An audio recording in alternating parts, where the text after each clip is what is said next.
Bonjour, aujourd'hui sur Montréal Confection en français, on va faire des biscuits aux chipettes de chocolat, des biscuits vraiment classiques mais délicieux quand c'est fait maison. Dans ce bol, on a du sucre brun, de la cassonade et à ça, on va ajouter le beurre.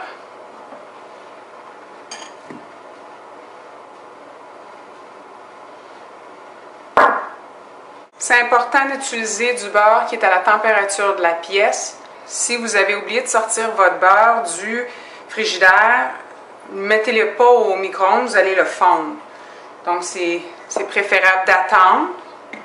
Donc, on va prendre notre malaxeur et on va mélanger la cassonade et le sucre brun jusqu'à temps que ça soit crémeux.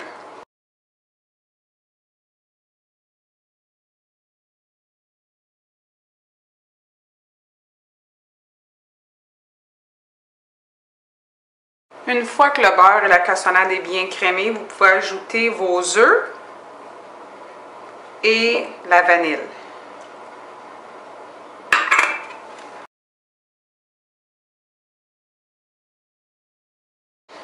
Ici, j'ai du soda et du sel. J'ajoute ça à ma farine ici.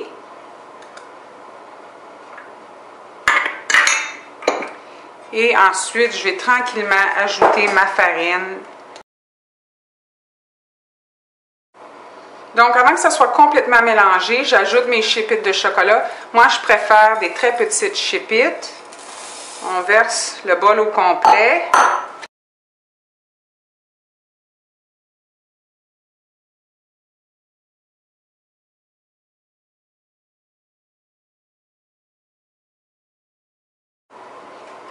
Ici, j'ai une tôle à biscuits avec du papier parchemin et non du papier ciré.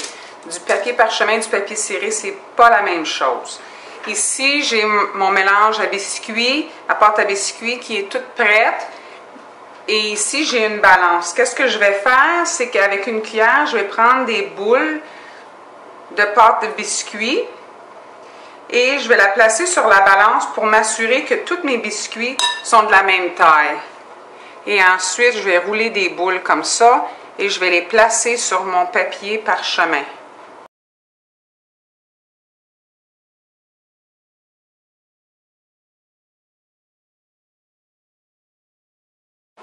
Donc, j'ai terminé de rouler les boules de pâte de biscuits. À ce point-ci, si vous voulez, vous pouvez les geler et ensuite les mettre dans un sac ou un bol de plastique bien scellé, les garder au congélateur jusqu'au moment que vous voulez les cuire. C'est sûr que c'est possible de les geler, cuits, mais ça ne va pas donner la même texture quand vous allez les servir à vos invités. C'est le fun de servir des biscuits chauds qui sortent du four. En plus, l'odeur dans la maison, ça sent très bon quand ça cuit. Donc, vous pouvez en cuire une partie maintenant, geler l'autre partie pour une autre fois. Un truc qu'on va faire aujourd'hui, j'ai vu ça sur les sites internet américains, c'est des Oreos. Vous connaissez les biscuits Oreo. Eux, quand j'ai vu la recette, ils ont pris des Oreos normales, c'est quand même assez gros, et ils ont inséré un biscuit Oreo au centre de des biscuits de Chip-It comme ça.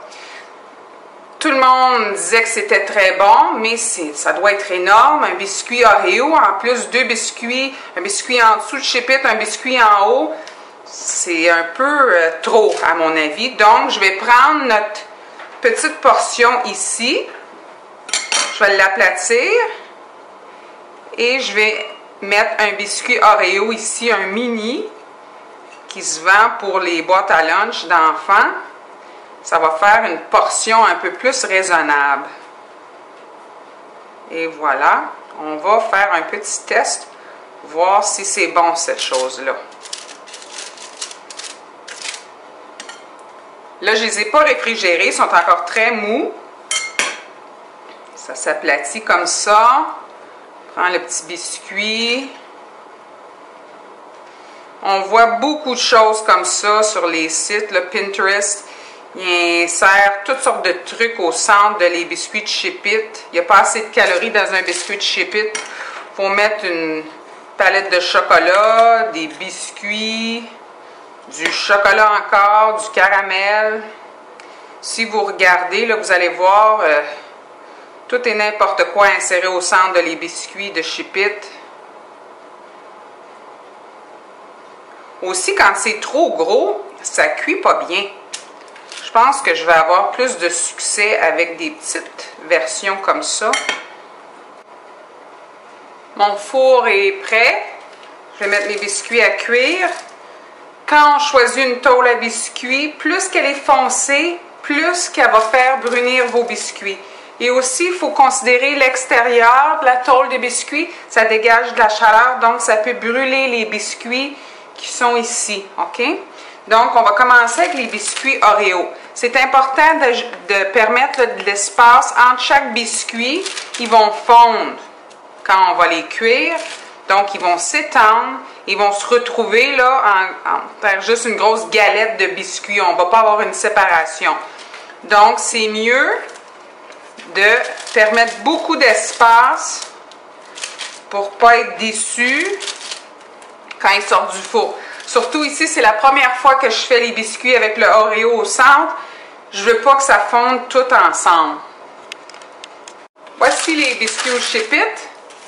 Ils sont cuits. Je les ai laissés refroidir sur les tôles. Je vais couper chaque biscuit pour que vous puissiez voir qu'est-ce que ça a l'air dedans.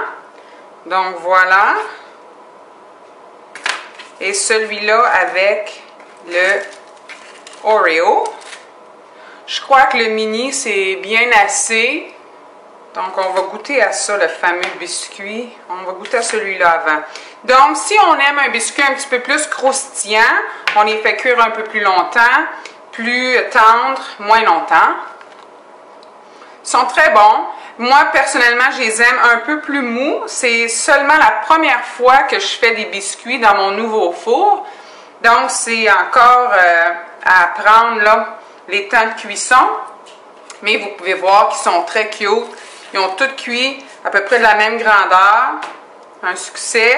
Donc, je vais goûter celui-là. Vous voyez, ici, ils sont beaucoup plus grands, ceux-là. Ça doit être en cause du Oreo au centre. Je ne peux pas dire que ça ajoute à la saveur. C'est sûr que ça a un point d'intérêt au centre, là, mais ça ajoute pas grand-chose au niveau de... Mais ils sont bons. Un bon verre de lait, là. Si mon vidéo vous a plu, vous voulez m'encourager, que je fasse plus de vidéos, faites sûr de partager, me donner un petit like, vous subscrire et on va se voir la prochaine fois. Aussi, vous pouvez me laisser un petit commentaire si vous voulez voir quelque chose en particulier. Ça va me faire plaisir d'essayer de faire qu'est-ce que vous voulez voir.